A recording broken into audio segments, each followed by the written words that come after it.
Voilà pour les titres. Joseph Libaud, bonsoir. Donc, vous êtes le président de l'association Les Enfants du Désert, en duplex depuis la ville de Beaufort, un désert de Mauritanie où depuis 20 ans maintenant, vous venez en aide aux enfants mauritaniens. D'abord, un premier mot pour savoir comment est née l'idée de cette association.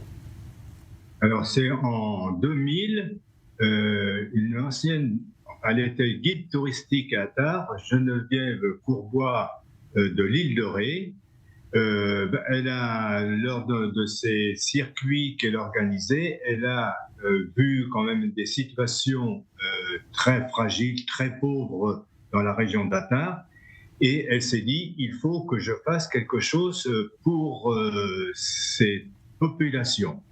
Et elle a décidé de créer, en juillet 2000, l'association Les Enfants du Désert. Oui.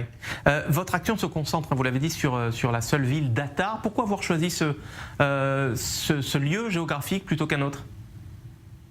Disons que Geneviève avait découvert quand même dans ces circuits que Attard est une ville en plein désert, où il y a beaucoup de nomades qui sont venus vers la ville d'Attard, et c'est une ville au milieu du désert, et avec une population très pauvre.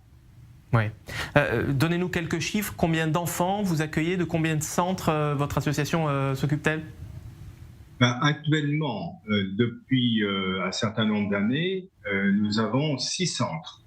C'est-à-dire, quand je dis centres, ce sont ce sont des jardins d'enfants. Et dans ces centres sont accueillis tous les matins, 6 jours sur 7, 9 mois sur 12, entre 350 et 400 enfants. Ça dépend des mois. En quoi votre association agit où les autres ONG, ou l'ONU, par exemple, les Nations Unies, n'agissent pas?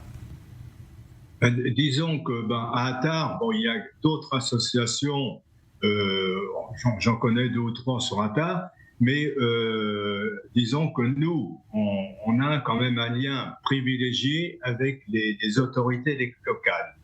À chaque fois que je vais ou que nous allons sur Attard, nous avons des contacts avec le maire d'Attard, avec le gouverneur, avec le directeur régional de la santé et le médecin de la PMI. Donc nous, on a depuis un certain nombre d'années des relations très étroites avec toutes les autorités d'Attard.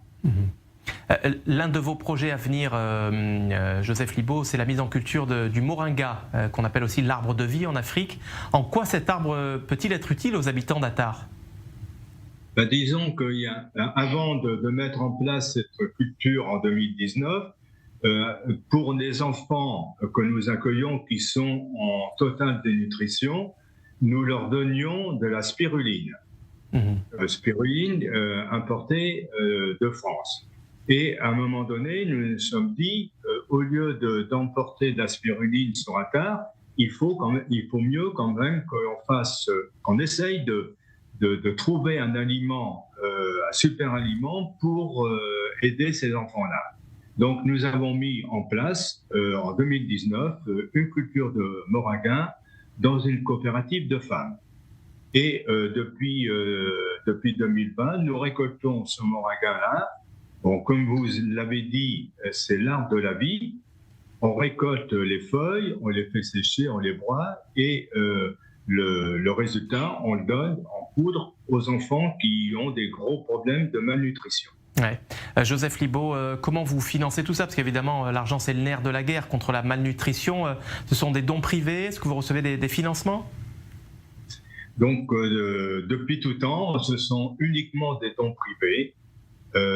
C'est en 2021, nous avons un budget en 2022, un peu plus de 25 000 euros, qui sont uniquement des dons privés, c'est-à-dire que soit ce sont des dons précis ou bien des parents, c'est-à-dire que des gens qui versent tous les mois une certaine somme. Ouais.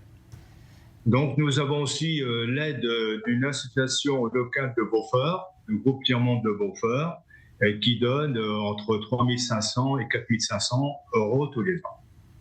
Merci Joseph Libaud, et si vous avez été sensible évidemment à l'action de cette association Les Enfants du Désert qui vient en aide donc aux enfants mauritaniens, eh bien rendez-vous à l'adresse suivante, celle qui s'affiche sur vos écrans pour faire un don.